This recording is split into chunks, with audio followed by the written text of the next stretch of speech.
Hey everyone, Couch Investor back to another video for today and back with another SoFi video. So it's been a roller coaster of a ride for SoFi in the last couple of days, but especially year to date. Year to date, the stock right now is up over 80%, but when we were approximately at $10, the stock was up more than 100%. Now, what exactly has happened? Is it manipulation, as some people might call it on social media, or is this just the way things are on the stock market when the stock goes up so fast in just a short time? So we had a couple of analysts, update their price targets, downgrade their ratings as well. So we're going to go over all of that. There is a CFO interview as well. We're going to go over a couple of topics there. At the end of the video, I want to show you the graph so we can talk a bit more about the technical stuff. First up, let's talk about the analyst downgrades. We had actually 3 new price targets as well, which is very interesting because even though there were some downgrades, the price targets got raised, which some of you might not understand why that is. Well, when you get a price target, for example, when you have $5 for a long time, suddenly the stock is basically double, then you can basically upgrade your price target because some things have changed. In this case, we've had the debt ceiling deal where the student debt moratorium is going to end, etc., etc. So they updated their price target. They think the momentum that SoFi, the business, is gaining. You update that, but since the price of the stock has already jumped so much, you put your rating a bit down. So if it was outperform, you put perform, or if you put buy, then you go to neutral. So there you have it. But let's look who changed their minds. So we had a downgrade at Piper Sandler from overweight to neutral, but it did raise the price target from $6.5 to $8. We then have another one from Oppenheimer, and to be honest, all 3 of them basically said the same thing. Bottom line, year to date, the stock has gone up very fast compared to the S&P. So now it largely reflects our raised 2024 revenue outlook and the credit we think the SoFi management team is due given execution and diversified business, etc., etc. So that's why you see price targets going up, but ratings going down or neutral. And then we also had one from Bank of America. So we went from buy to neutral, but they have a price target of $10. That's up from $9.5. So they said here, while we agree the payment moratorium expiry is a positive, we now see the positive fundamental aspects of the story as largely priced in. And the expiration of the moratorium was already included in SoFi's 2023 outlook, so we don't expect earnings forecast to materially change, though there could be some upside to 3Q estimates. For those of you that didn't pay attention, so this was in the last earnings call. On student loan refinancing, our guide and outlook has not changed from Q1 or our Q4 earnings call. What was contemplated in our full year guide is that the moratorium would end June 30 and the people would go back to repayment 60 days thereafter, which means that we would see elevated demand for student loan originations in Q4, albeit at a lower monetization level, given where interest rates are. We do think that there is still a large total addressable market that we can go after, given where we can price the loans today. So we do expect to see an uptick in demand, but probably not to the levels that we saw back in Q4 2019. And as always, markets are forward-looking. So when we see such a huge increase in stock price in a short period of time because of something that has already happened or an announcement of something that might happen in the future, yes, the market is usually pricing this in early on.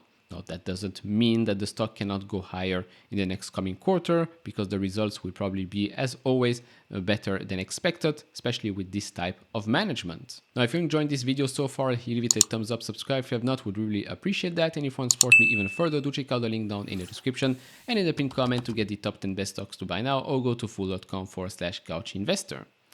So when you look at the graph right now, we can clearly see that $8 or so was previously a resistance point. Of course, in the last 2 weeks, we've gone through that resistance point, but a resistance can turn into a support line.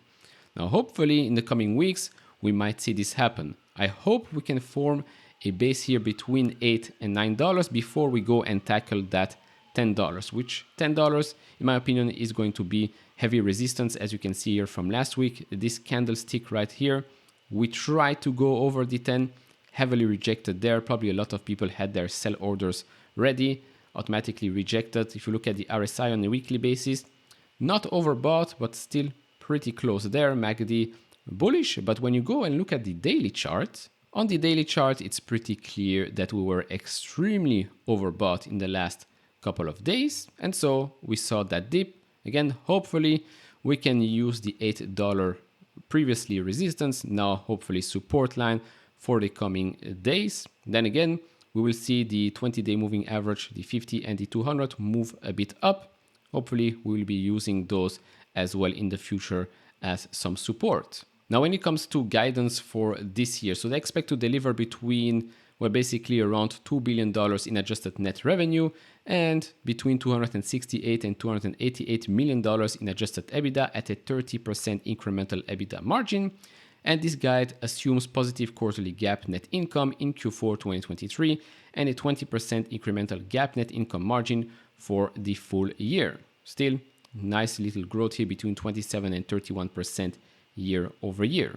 Now, we also had some comments from the CFO. Again, this is from Brad Freeman on Substack. Incredible Substack. I highly suggest you go and subscribe to him. So I talked a bit about student loan and personal loans, the technology side of things as well. So I'm just going to touch on a couple of things here. By the way, student loans, lower margins than personal loans. And well, people have been talking, well, student loans coming back, that doesn't really help the business that much since it's lower margins, personal loans, better margins. So maybe they'll stay with personal loans a bit longer. Remains to be seen what happens there. So basically, student loan ramping. It says here, in the 15 years leading to the student loan pause, $575 billion in credit was issued at around 6 to 7% yields, which SoFi is able to refinance at more favorable terms. Of that, $200 billion resides within the credit bands where SoFi operates. So it says here that there are two sources of refinancing demand acceleration as interest begins accruing in August and repayments resume in October. So first up, we have the student loan repayment burden. As pressing as ever, borrowers will be looking to extend the terms of their loans. Also, by the way, we right now have a pause of interest rates. Let's see what happens if we might maybe have a cut of interest rates later on this year if inflation keeps on coming down. It's still pretty high, but it is being coming down. And then number two, the second source of demand would be aided by rate cuts. This will come from borrowers who SoFi can refinance at lower yields. He then said here, the largest year of refinancing demand in history of the market was $20 billion. That's just 10% of the opportunities SoFi is pursuing today and offers a long potential runway of demand to enjoy. With its 60% market share of the refinancing sector versus 40% in 2019, as some players have vacated, the business is theirs for the taking. Now here they talk a bit more about to hold or to sell student loans, then personal loans, markings, etc., etc. I'll let you read that one yourself because otherwise this is going to take a long time and I don't want to take everything out of that newsletter. So last two things here, technology segment.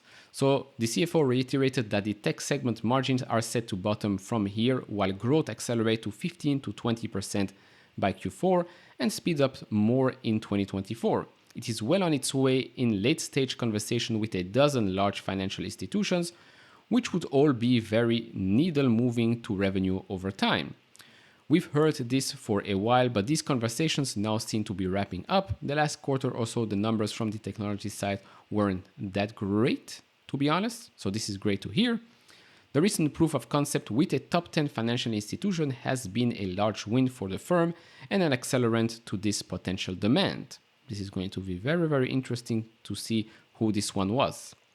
Then final notes here, he says, well, a couple of things that we already know, but these 2 points here, customer acquisition cost in its lending business fell 19% year over year last quarter thanks to financial service cross-selling. And then the Windham integration is going well, quote unquote. Home loan volumes are still expected to ramp in the second half of the year. So that's about it. That's what happened with SoFi this week, the last couple of days. It's normal. You cannot go up extremely fast in a short period of time without having some breaks. I don't know how long this break will take, but to be honest, I don't care. As long as the business continues to execute, if we can get in or get more shares at lower prices, so long as the business is doing well, why not take that opportunity? Have I sold any shares? No, I have not. Have I bought any shares right now? No. since the last couple of videos where I told you that I'm gonna buy, haven't been buying, waiting for the right moment, because again, it's way better to buy when things are red than when things are green. Overall, the business is doing very, very well. Eventually, in the long term, the stock usually follows a good executing business. So that will be it for this video. Of course, do share your thoughts down in the comments below. If you enjoyed this type of videos, leave it a thumbs up, subscribe if you have not, and I'll see you all in the next one. Bye-bye.